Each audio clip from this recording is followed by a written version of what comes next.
2 दिवसापूर्वी साहेब इथं एक अपक्ष अर्ज भरला गेला।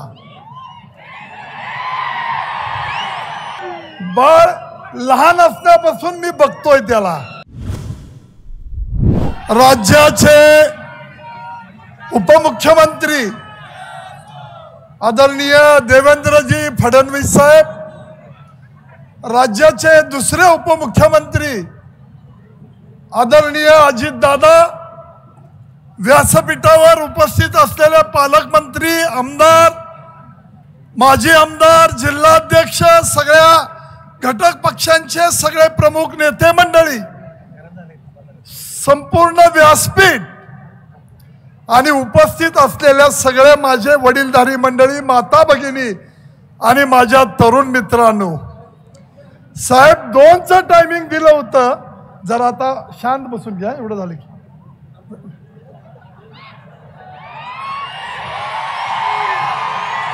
चल आता बसा। आता साहेब आपण 2 वाजता येणार असं टायमिंग सांगितलं। आपण या ठिकाणी 2 वाजल्यापासून या ठिकाणी उभा राहिलेला आहात। साहेब ऊन मी म्हणतोय, प्यायला पाणी मिळालं नाही, माणसं रस्त्यावर उन्हात तानात, समोर डाव्या साईडला उजव्या साईडला सगळ्या ठिकाणी हा जनसागर उपस्थित आहे। तो 2 नेत्यांचं भाषण ऐकायला आणि तुम्ही सांगितलेलं 15-20 दिवस काम करायला ही माणसं सगळी या ठिकाणी आलेली आहेत। 2 दिवसापूर्वी साहेब इथं एक अपक्ष अर्ज भरला गेला। बाळ लहान असल्यापासून मी बघतोय त्याला। राजकारणामधलं परिपक्व नसलेलं नेतृत्व काय, तर त्या मुलाकडे आपण सगळी बघतोय। त्यांनी मोठ्या मोठ्या घोषणा केल्या, वल्गना केल्या, कुठंतरी 10-20 पोरांना कारखान्याचीच एखादी बॉटल आणून आरडायला वरडायला लावलं। साहेब एवढी जिगरबाज आणि एवढी धाडशी माणसं परमेश्वरानं माझ्या पाठीशी उभा केलेत। आयुष्यामधला कसलाही प्रसंग जीवाची बाजी लावून ही माणसं माझ्या बरोबर राहिलेली आहेत। माझ्या वडिलांनी महाराष्ट्रात पहिल्यांदा फायरिंग केलं, एन्काउंटर केलं, त्या डोंब्यांच्या चितेवर मला संपवण्याच्या शपथा घेतल्या होत्या, त्यावेळी मी 8वीला होतो। साहेब मी त्यावेळी 15 वर्षाचा होतो, तरी माझं काही त्यामध्ये बिघडू शकलं नाही।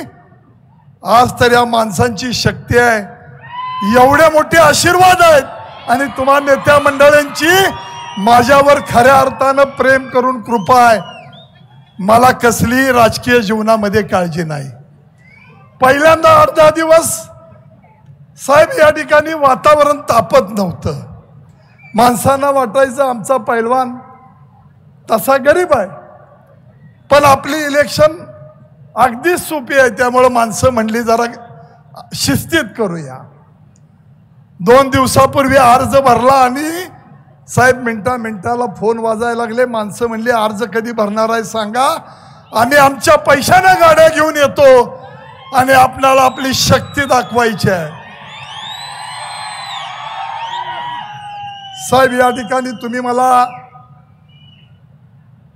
10 वर्ष या जनतेच्या आशीर्वादानं लोकसभेमध्ये काम करण्याची संधी मिळाली। मी मोदी साहेबांचा एक सैनिक म्हणून या ठिकाणी काम करतोय, त्या परिवारातला एक घटक म्हणून काम करतोय। आज महायुती आपली या ठिकाणी आहे, सगळ्या पक्षांचे प्रमुख, मग ती राष्ट्रवादी असेल दादांची, ती शिवसेना असेल, 11 आपले घटक पक्ष असतील, त्या सगळ्यांची शक्ती माझ्या आज पाठीशी उभा राहिलेली आहे। आज साहेब या ठिकाणी आपणाला मोठं मताधिक्य मिळण्यासाठी, विजयाची हॅट्रिक करण्यासाठी या माणसांनी आयुष्यातले 15-20 दिवस मला देण्याचं ठरवलंय। द्यायचं ठरवलंय का नाही हात वर करून एकदा सांगा।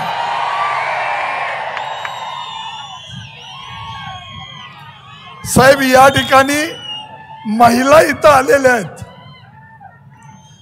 2 वाजल्यापासून बसतेत, पाण्याच्या बाटल्या सुद्धा पोचल्या नाहीत. एक सोडून एक म्हणजे माझी बायको आहे म्हणून एक सोडून, आणि बाकी सगळ्या माता भगिनी माझ्या इथं आहेत. साहेब रोज 500-700 महिला घरातनं बाहेर पडतायत, घरोघरी जाऊन हळदी कुंकवाचा कार्यक्रम करतायत. रोज 2-2.5 हजार मुलं साहेब गटोळी बांधून 7-8च्या दरम्यान बाहेर पडतायत. रात्री 8-8 वाजेपर्यंत घरोघरी जाऊन पॉम्पलेट वाटतायत. कुणाची मुलगी कुठल्या घरात दिली, कुठलं घर विरोधात आहे, कुणाची आई घरात मुलगी करून आणली, कोण आपल्याला विरोध करतंय, कुणाची अडचण आहे. साहेब 2-2.5 हजार मुलं रोज, ही मुलं रोज घरोघरी जाऊन पॉम्पलेट वाटतायत, नमस्कार करतायत आणि अडचणी रोज संध्याकाळी रिपोर्टिंग करतायत. साहेब मला कुठलाही दर्प आलेला नाही, कुठलेही गर्व कधी येणार नाहीत, कारण मी पाप पुण्य, नीती अनिती, धर्म अधर्म याचं भान असणारा मी कार्यकर्ता आहे. मला माहिती आहे काय आहे. काल कोणतरी होतं, आज कोणतरी आहे, उद्या कोणतरी असतं. ही सत्ता कायमची नसते, पण मिळालेली सत्ता ही लोकांसाठी वापरणं हे पुण्यकर्म माझ्या हातनं घडावं म्हणून रोज परमेश्वराला हात जोडून प्रार्थना करतो, भगवंता माझ्या हातनं निस्वार्थी सेवा करून घे. साहेब आज तुमच्या साक्षीनं सांगतो, माग 1-2 वर्षापूर्वी मला साखर कारखान्याच्या अडचणी आल्या. थोडंसं मला त्या अडचणीतून मार्ग काढताना लोकांशी संपर्क कमी झाला. 1 वर्षामध्ये त्या सगळ्या गोष्टीतनं मी बाहेर आलो. तुम्ही सगळ्यांनी मला सहकार्य केलं, बँकेचं कर्ज घेतलं, एक साखर कारखाना मी विकला आणि आज डोक्यावरचं कर्ज खांद्यावर आणून ते जमिनीवर आलेलं आहे. एवढं या ठिकाणी मी सांगतो. पुढची राहिलेली 5 वर्ष तुम्हाला माहिती आहे, ताकारी म्हैसाळ 2100 कोटी रुपये प्रधानमंत्री कृषी सिंचाई योजनेमधनं प्रधानमंत्र्यांनी देवेंद्र भाऊंच्या मदतीने आपल्याला दिले. डायरेक्ट अनुशेषाच्या बाहेर जाऊन मला या ठिकाणी सांगावं लागेल, त्यावेळी मला कृष्णा खोऱ्याचं काम करण्याची उपाध्यक्ष म्हणून संधी देवेंद्र भाऊंनी दिली होती. डायरेक्ट पैसे दिले, अनुशेषाच्या बाहेर पैसे दिले. ते 2100 कोटी आपण त्या ठिकाणी साहेब खर्च केले. 138 कोटी रुपये आपण त्या टेंडर मधले वाचवले. 20-21% बिलो रिंग न होत देता साहेब आपण हे टेंडर काढले. मला त्यामध्ये गर्व नाही, पण लोकांच्या पर्यंत या गोष्टी कधीतरी सांगाव्या लागतात म्हणून आज त्याचा उल्लेख केला.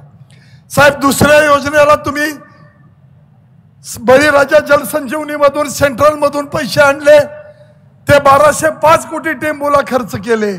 अनेकांच्या योगदानातून या ठिकाणी ती योजना पूर्णत्वाला गेली. एका ठिकाणी या ठिकाणी जी टेंबू योजना आहे खानापूर आटपाडीच्या बाबतीमध्ये अण्णा आहेत, आमचे कैलासवासी भाऊ आहेत की त्यांनी खूप मेहनत घेतली, सदाशिव भाऊ आहेत. पण अलीकडच्या काळामध्ये विस्तारित टेंबूसाठी खूप मोठे प्रयत्न भाऊंनी केले. त्यांची आठवण या निमित्तानं आम्हाला होते. आज या ठिकाणी खानापूर आटपाडीमधले तिन्ही चांगले नेते, 4ही चांगले नेते गोपीचंद पडळकर आहेत, या ठिकाणी वैभव दादा आहेत, राजेंद्र अण्णा आमचे आहेत, या ठिकाणी सुहासभाई आहेत. 4ही माणसं साहेब या ठिकाणी आहेत.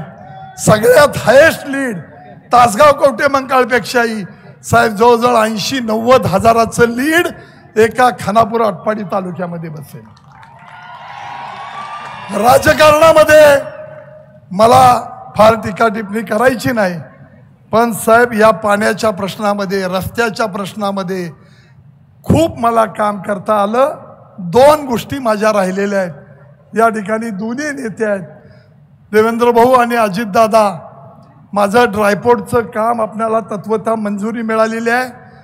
कलेक्टरांच्याकडून MIDCला जागा वर्ग झाली की त्याची तत्वतः दिलेली मान्यता. या ठिकाणी एक MMLP मल्टीमीडिया लॉजिस्टिक पार्क हे सलगरेच्या ठिकाणी आपल्याला करता येईल. जो पुणे बेंगलोर हायवे आहे त्याच्या लागून आहे.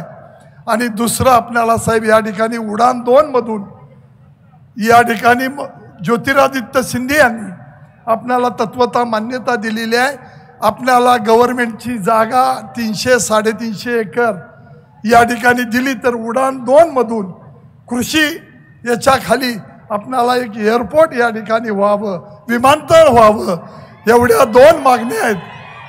मी अधिक आपला वेळ घेणार नाही, पण एवढा विश्वास देतो की साहेब या लोकांचं प्रेम, या लोकांची शक्ती जोपर्यंत माझ्या पाठीशी आहे तोपर्यंत माझ्यातून या जनतेची कधी प्रतारणा होणार नाही हा विश्वास देतो. तुम्हाला झालेल्या त्रासाबद्दल क्षमा मागतो. उन्हा तानाचं इतक्या ह्याच्यात तुम्ही सगळी या ठिकाणी जमलात. पुन्हा एकदा तुमची या ठिकाणी सगळ्यांची या ठिकाणी जरा दिलगिरी व्यक्त करतो. गैरसोय झाली आणि पुन्हा एकदा 15-20 दिवस राहिलेले तुम्ही द्या. मोठ्या मताधिक्यानं आपल्याला देश विदेशातील प्रत्येक घडामोडींचे लाईव्ह अपडेट मिळवण्यासाठी आता साम टीव्हीच्या सर्व सोशल मीडिया प्लॅटफॉर्मला लाईक, फॉलो आणि सबस्क्राईब करा. तसंच सर्व नोटिफिकेशनसाठी बेल आयकॉन प्रेस करायला विसरू नका. देश विदेशातील प्रत्येक घडामोडींचे लाईव्ह अपडेट मिळवण्यासाठी आता साम टीव्हीच्या सर्व सोशल मीडिया प्लॅटफॉर्मला लाईक, फॉलो आणि सबस्क्राईब करा. तसंच सर्व नोटिफिकेशनसाठी बेल आयकॉन प्रेस करायला विसरू नका.